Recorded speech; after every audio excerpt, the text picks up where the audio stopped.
Hi అండి, అందరికీ నమస్కారం. నేను మీ నందిని సురేష్. ఈరోజు అయితే ఒక కొత్త రెసిపీ, అదే చాక్లెట్ లక్నో వాళ్ళ ఫడ్జీ అండి దీని పేరు. ముందుగా అయితే డ్రై ఫ్రూట్స్ నేను ఏవైతే చూపించానో అవి ఫ్రై చేసి పక్కన పెట్టేసుకోవాలి. తర్వాత ఇది మిల్క్ మేడ్ అనమాట.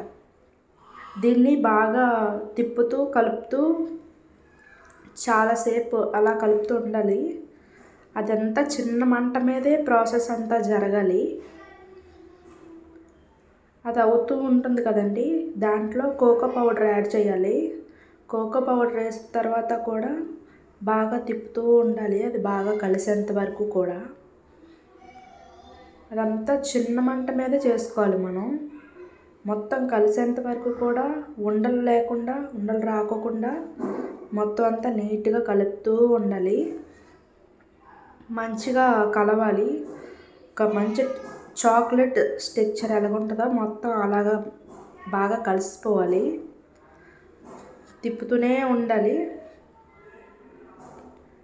ఇదైతే మంచిగా ఉండలు లేకుండా బాగా కలిసిపోయి చాలా చిన్న మంట మీద అడుగు పట్టకుండా చేస్తూ ఉండాలి దీన్ని. నేనైతే ఈ చాక్లెట్ మా వారు నేను కలిపి చేసామండి.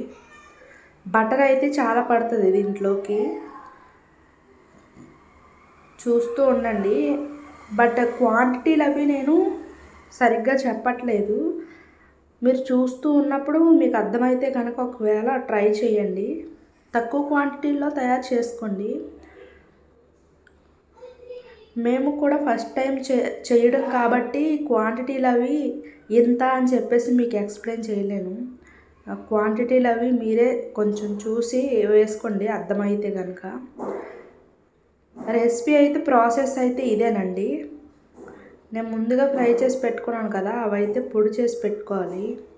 ఆ పొడిని కూడా ఇందులో వేసేసి కలుపుకోవాలి. ఈ చాక్లెట్ అయితే ఉంది కదండి, దాంట్లోకి ఈ డ్రై ఫ్రూట్స్ పౌడరు అండ్ ఇంకొంచెం బటర్ వేసుకొని మళ్ళీ కలుపుతూ ఉండాలి. డ్రై ఫ్రూట్స్ ఇంకొంచెం పక్కన వేయించుకుంటున్నాను, ఇవేమో పైన చల్లడానికి. మిల్క్ మేడ్ అయితే ఇదేనండి నేను తీసుకున్నది, అమూల్ది. ఇంకా కోకో పౌడరు, ఈ రెండు అయితే ఖచ్చితంగా ఉండాలి. దాంట్లోకి బటర్, డ్రై ఫ్రూట్స్. ఇదైతే చాక్లెట్ది చేసేసుకొని పక్కన పెట్టేసుకున్నాను. ఒక పేపర్ వేసుకొని అందు మీద డ్రై ఫ్రూట్స్ అయితే వేసేసి పెట్టుకుంటున్నాను. అంటే కొంచెం క్రష్ చేస్తే ఇవి బాగుంటాయి చిన్న చిన్న ముక్కలుగా తినేటప్పుడు. ఇదైతే చాలా టేస్టీగా ఉంటుందండి. మేమైతే ఫస్ట్ టైం చేసాము, మాకు సెట్ అవ్వదేమో అనుకున్నాను, రాదేమో అనుకున్నాం, కానీ బాగా వచ్చింది. కాకపోతే ఎక్కువ పని తిప్పుతూ ఉండాలన్నమాట. చాలాసేపు తిప్పాం, మీరు చూసినంత ఈజీగా అయితే అవ్వలేదు. ఇది కాసేపు ఫ్రీజర్లో అయితే పెట్టేసుకోవాలి, కొంచెం కూల్ అవుతుంది. తర్వాత అయితే సర్వ్ చేసుకుంటే చాలా బాగుంటుంది. చిన్న చిన్న పీసెస్ లాగా కట్ చేసుకొని తింటే కనుక చాలా బాగుంటుంది. మీకు అర్థమైతే కనుక కొంచెం తక్కువ క్వాంటిటీలో ట్రై చేయండి. ఇది సింపుల్ ఇంగ్రీడియంట్స్ కదా, ఎక్కువగా పెద్ద ప్రాసెస్ ఏం లేదు. ఒక తిప్పేది తప్ప దీంతో ప్రాసెస్ ఏమి ఉండదు పెద్దగా. ఇంగ్రీడియంట్స్ కూడా చాలా తక్కువే ఉన్నాయి కదా. ఒకవేళ ట్రై చేస్తే కనుక ట్రై చేయండి. చాలా అంటే చాలా టేస్టీగా కుదిరింది. ఈ బటర్ అయితే వాడాం అమూల్ వాళ్ళది.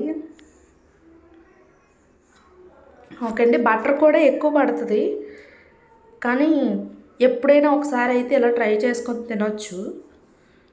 పిల్లలకు కానీ మనకు కానీ చాలా బాగా నచ్చుతుంది ఇది. ఓకే అండి, ట్రై చేసి ఎలా ఉందో నాకు తప్పకుండా చెప్పండి. ఓకే అండి, బాయ్.